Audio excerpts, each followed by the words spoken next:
الصلاۃ والسلام علیک یا رسول اللہ وعلی آلک و اصحابک یا حبیب اللہ۔ پیارے محترم ناظرین، الحمدللہ ماہ ربیع الآخر جاری و ساری ہے۔ اس میں امام الاولیاء حضرت سیدنا شیخ عبد القادر جیلانی رحمۃ اللہ تعالی علیہ کا عرس ہے۔ اس مہینے کو عاشقان حضور غوث پاک جو ہیں وہ ماہ ربیع الغوث کے نام سے جانتے ہیں۔ اس کے اندر آپ کا عرس نہایت اہتمام و شان کے ساتھ منایا جاتا ہے، اور حصول برکت و نزول رحمت کے لیے آپ رحمۃ اللہ تعالی علیہ کی مبارک زندگی کے مختلف روشن پہلوؤں کا ذکر خیر کیا جاتا ہے۔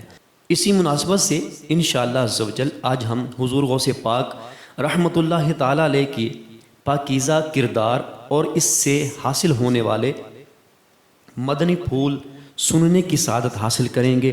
آئیے سب سے پہلے آپ کا مختصر تعارف سنتے ہیں۔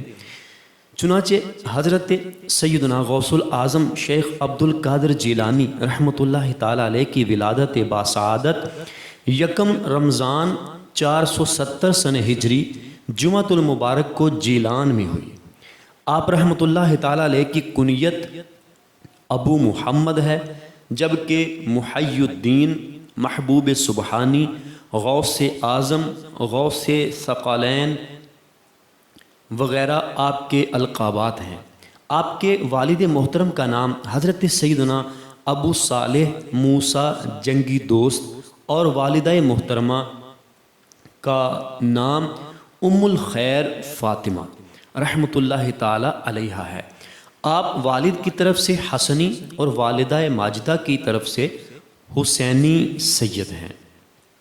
اعلیٰ حضرت فرماتے ہیں، تو حسینی حسنی کیوں نہ محی دین ہو، اے خضر مجمع بحرین ہے چشمہ تیرا۔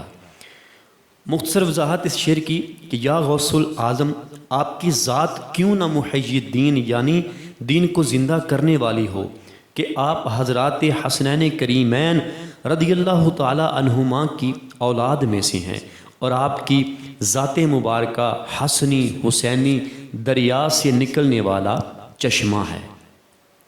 حضرت سیدنا علامہ ابن جوزی رحمۃ اللہ تعالی علیہ فرماتے ہیں کہ حضرت سیدنا شیخ عبد القادر جیلانی رحمۃ اللہ تعالی علیہ نے 11 ربیع الآخر 561 سن ہجری میں بعد از نماز مغرب بغداد شریف میں وصال فرمایا۔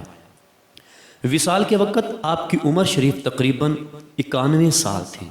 نماز جنازہ شہزادہ غوث اعظم حضرت سیدنا سیف الدین عبد الوہاب قادری رحمۃ اللہ تعالی علیہ نے پڑھائی، اور لاتعداد لوگوں نے جنازے میں شرکت کی۔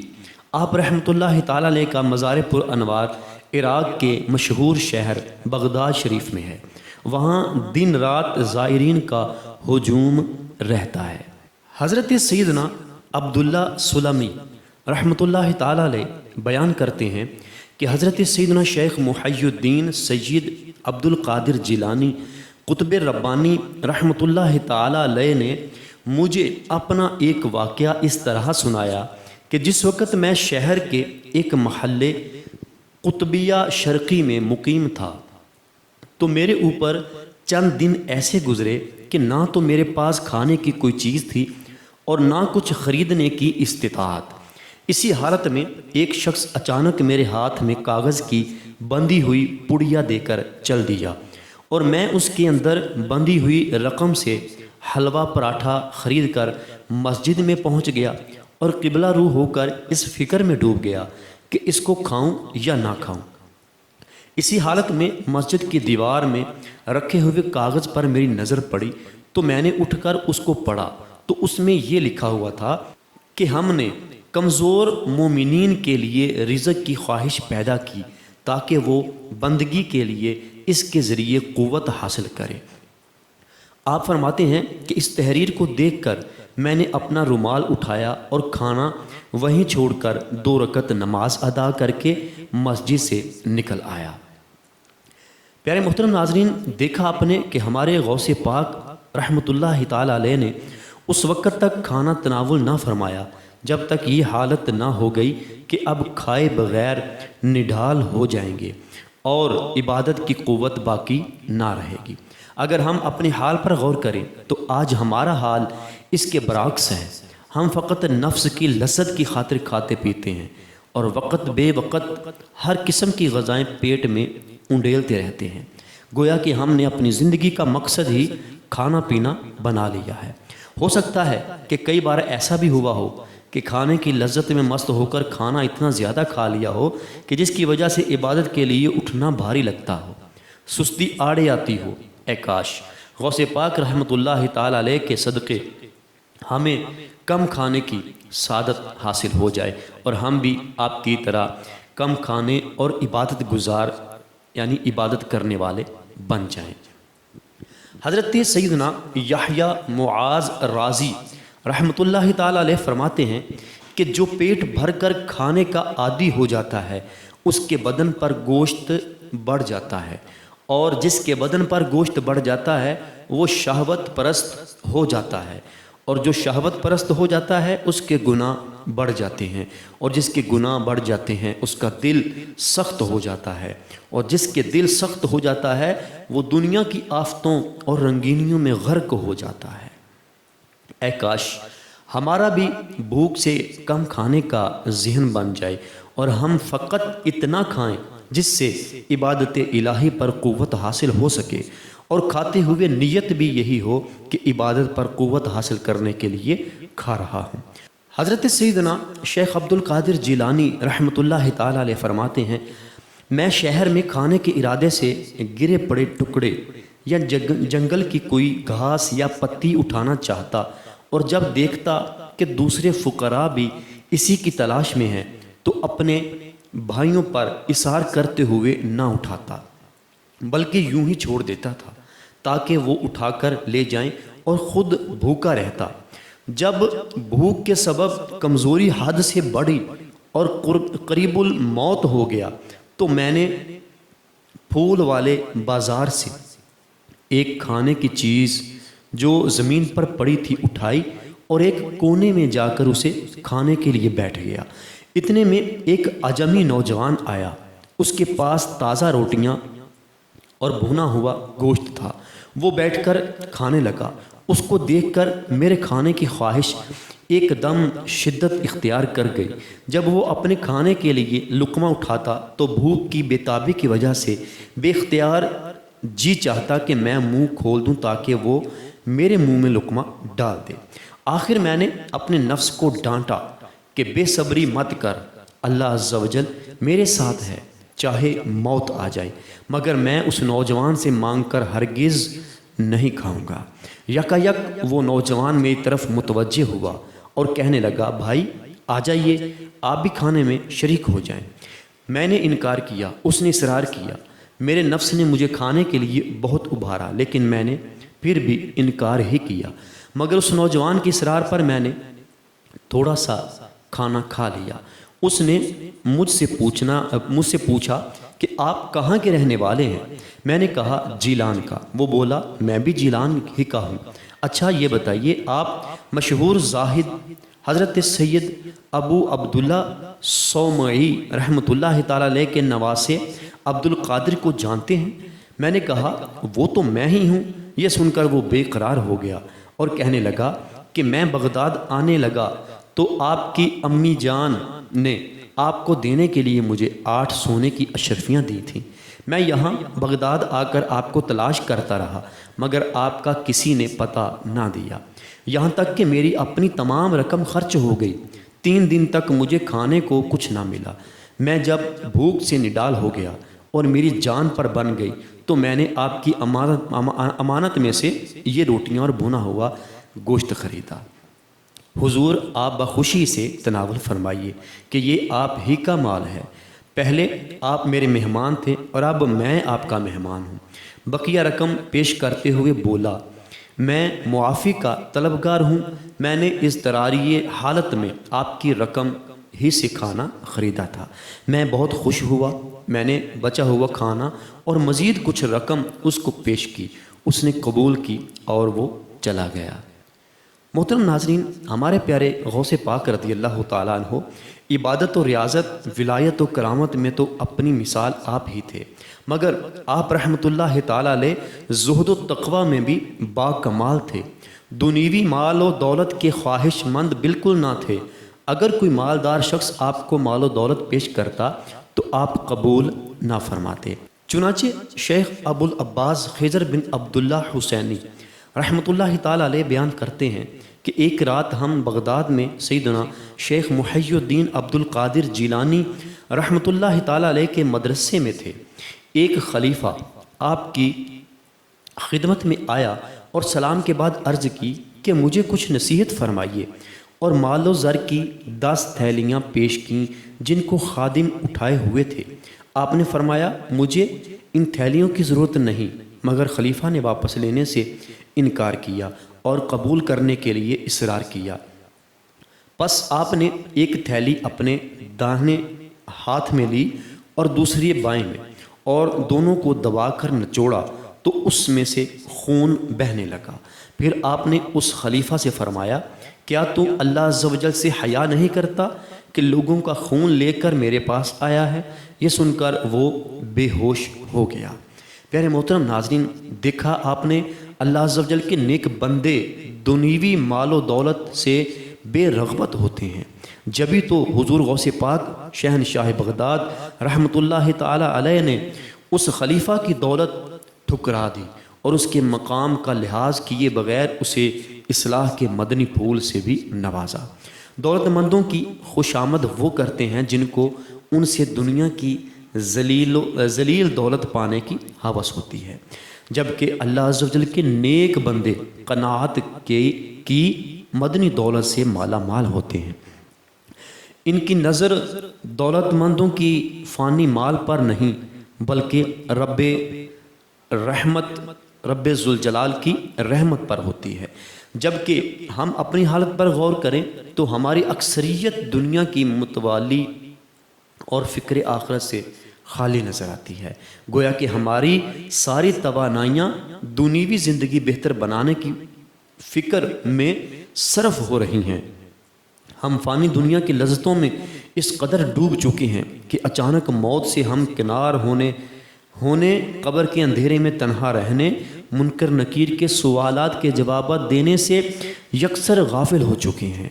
آئیے دنیا کی محبت اپنے دل سے نکالنے کے لیے دنیا کی مذمت پر 3 فرامین مصطفیٰ صلی اللہ علیہ وآلہ وسلم سماعت کیجئے۔ آپ نے ارشاد فرمایا، ترجمہ سماعت کیجئے، یعنی دنیا اور جو کچھ اس میں ہے ملعون یعنی مردود ہے، مگر اس میں سے جو اللہ کے لیے ہو۔ دوسرا ارشاد ہے، ترجمہ سماعت کیجئے، یعنی دنیا کی محبت ہر گناہ کی اصل ہے۔ تیسرا فرمان سنیے کہ اس شخص پر بہت تعجب ہے جو ہمیشہ کے گھر یعنی آخرت کی تصدیق کرتا ہے، حالانکہ وہ دھوکے والے گھر یعنی دنیا کے لیے کوشش کر رہا ہوتا ہے۔ دنیا کی محبت سے پیچھا چھڑانے کے لیے اس طرح غور و فکر کیجئے کہ اس دنیا میں کیسے کیسے مالدار لوگ آئے جو دولت و حکومت، جاہ و حشمت، اہل و عیال کی عارضی انسیت، دوستوں کی وقتی دوستی اور خدام کی خوش آمدانہ خدمت کے بھرم میں قبر کی تنہائی کو بھولے ہوئے تھے، مگر یکا یک فنا کا بادل گرجا، موت کی آندھی چلی اور دنیا میں تادیر رہنے کی ان کی امیدیں خاک میں مل کر رہ گئیں۔ ان کے مسرتوں اور شادمانیوں سے ہنستے بستے گھر موت نے ویران کر دیے۔ روشنیوں سے جگمگاتے محلات قصور سے اٹھا کر انہیں گھپ اندھیری قبور میں منتقل کر دیا گیا۔ آج وہ لوگ کل تک اہل و عیال کی رونقوں میں شادمان مسرور تھے اور آج قبور کی وحشتوں اور تنہائیوں میں مغموم و رنجور ہوں گے۔ اس طرح ذہن بنانے سے دنیا کی محبت دل سے نکل جائے گی اور توکل اور قناعت کی دولت نصیب ہو جائے گی انشاءاللہ عز و جل۔ حضرت ابن نجار بغدادی رحمۃ اللہ تعالیٰ علیہ کا بیان ہے کہ حضرت شیخ محی الدین عبد القادر جیلانی رحمۃ اللہ تعالیٰ علیہ نے فرمایا کہ جب میرے گھر میں کوئی بچہ پیدا ہوتا میں اسے اپنے ہاتھوں پر لے کر کہتا یہ اللہ تعالیٰ کی مرضی ہے، پس جب کوئی بچہ مرتا تو مجھ پر کچھ اثر نہ ہوتا، کیونکہ آغاز پیدائش ہی سے میں اس کی محبت اپنے دل سے نکال دیا کرتا تھا۔ آپ کے لڑکے لڑکیاں مجلس واعظ کی رات انتقال کر جاتے مگر آپ مجلس کو برخاست نہ کرتے۔ غسل دینے والا میت کو غسل دیتا، جب غسل سے فارغ ہوتے تو میت کو مجلس میں لاتے اور آپ کرسی سے اتر کر نماز جنازہ پڑھاتے۔ پیارے محترم ناظرین، آپ نے دیکھا کہ ہمارے غوث پاک رضی اللہ تعالی عنہ اللہ عز و جل کی رضا پر راضی رہنے والے کس قدر صابر و شاکر بنتے تھے کہ اگر آپ کی اولاد میں سے کسی کا انتقال ہو جاتا تو شکوہ و شکایت زبان پر ہرگز نہ لاتے بلکہ صبر سے کام لیتے۔ اس کے برعکس بعض لوگ ایسے بے صبر ہوتے ہیں کہ جو ہی ان پر ذرا سی مصیبت یا پریشانی کی گھڑی آئی تو آپے سے باہر ہو کر شکوہ شکایت کرنے لگے اور لوگوں کے سامنے اپنی پریشانی کا رونا روتے نظر آتے ہیں۔ اللہ تعالی ہمیں حضور غوث پاک رحمۃ اللہ تعالی علیہ کی طرح صبر کرنا عطا فرمائے۔ اللہ تعالی ہمیں ان کے نقش قدم پر چلنے کی توفیق عطا فرمائے۔ ان کے فیوز و برکات سے اللہ تعالی ہم سب کو مستفیض فرمائے۔ محترم ناظرین، ایک اور خوبصورت سا واقعہ سماعت کیجئے کہ حضور غوث پاک رحمۃ اللہ تعالی علیہ کے صاحبزادے حضرت شیخ سید عبد الرزاق قادری رحمۃ اللہ تعالی علیہ کا بیان ہے کہ جب میرے والد بزرگوار مشہور ہو گئے تو آپ نے صرف ایک دفعہ حج فرمایا۔ اس حج کی آمد و رفت میں آپ کی سواری کی باغ پکڑتا تھا۔ جب ہم بغداد کے جنوب میں واقع ایک شہر میں پہنچے تو آپ نے فرمایا کہ یہاں سب سے غریب گھر کی تلاش کرو۔ اس لیے ہم نے ایک ویرانہ دیکھا جس میں پشم یعنی اون کا ایک خیمہ تھا۔ میں اس میں ایک بوڑھا، ایک بڑھیا اور ایک لڑکی تھی۔ آپ نے اس بوڑھے سے اجازت لی اور مع اصحاب اس ویرانے میں اترے۔ اس شہر کے مشائخ اور امیر لوگ آپ کی خدمت میں آئے اور درخواست کی کہ آپ ہمارے غریب خانے میں یا کسی اور اچھے مکان میں تشریف لے چلے، مگر آپ نے منظور نہ فرمایا۔ والی شہر نے آپ کے لیے بہت سی گائے بکریاں، کھانا، سونا، چاندی اور سامان بھیجا اور سفر کے لیے سواریاں بھی بھیجی اور لوگ ہر طرف سے آپ کی خدمت میں حاضر ہوئے۔ آپ نے اپنے ساتھیوں سے فرمایا کہ اس تمام سامان میں سے میں نے اپنا حصہ اس گھر والوں کو بخش دیا۔ یہ سن کر انہوں نے کہا ہم نے بھی اپنا حصہ بخش دیا۔ اس طرح وہ تمام مال اس بوڑھے، بڑھیا اور لڑکی کو دیا گیا۔ رات کو آپ وہاں رہے اور صبح کو روانہ ہوئے۔ آپ رحمۃ اللہ تعالیٰ علیہ کے صاحبزادے فرماتے ہیں کئی سال کے بعد اس شہر میں میرا گزر ہوا، کیا دیکھتا ہوں کہ وہ بوڑھا وہاں کے باشندوں میں سب سے زیادہ مالدار ہے۔ اس نے مجھ سے کہا کہ یہ سب کچھ اس رات کی برکت ہے، ان گائے بکریوں نے بچے دیے اور وہ بڑے ہو گئے، یہ انہی سے ہے۔ سبحان اللہ۔ پیارے محترم ناظرین، یہ دیکھیے حضور غوث پاک کی نظر کی فراست، اور آپ نے اپنے جو جتنے تحائف آپ کو ملے آپ نے وہ سب کچھ غریب جو بوڑھا اور بڑھیا تھی اور ان کی بیٹی تھی ان کو دے دیے، ان کو اثار کر دیے۔ یہ اللہ والوں کی شان ہے، اللہ والوں کا رتبہ ہے۔ اللہ تعالیٰ کی ان پر بے حساب رحمتیں ہوں اور ان کے صدقے میں اللہ تعالیٰ ہم سب پر بھی اپنا خصوصی فضل و کرم فرمائے۔ جی محترم ناظرین، یقیناً آج کی ویڈیو کو آپ نے مکمل سنا ہوگا اور آپ کو سن کر بہت اچھا لگا ہوگا۔ اچھے واقعات آپ نے حضور غوث پاک رضی اللہ تعالیٰ عنہ کے سماعت کیے، یقیناً آپ کو اچھے لگے ہوں گے۔ اگر ہماری ویڈیو آپ کو اچھی لگی ہے تو اس ویڈیو کو لائک کیجئے، اچھا سا کمنٹ کر دیجئے، اور مزید ویڈیو دیکھنے کے لیے ہمارے چینل کو وزٹ کیجئے۔ ہمارے چینل کو سبسکرائب کرنے کے ساتھ بیل نوٹیفیکیشن کو دبا دیجئے تاکہ ہم روزانہ جو بھی ویڈیو اپلوڈ کریں وہ آپ کو سب سے پہلے مل جایا کرے۔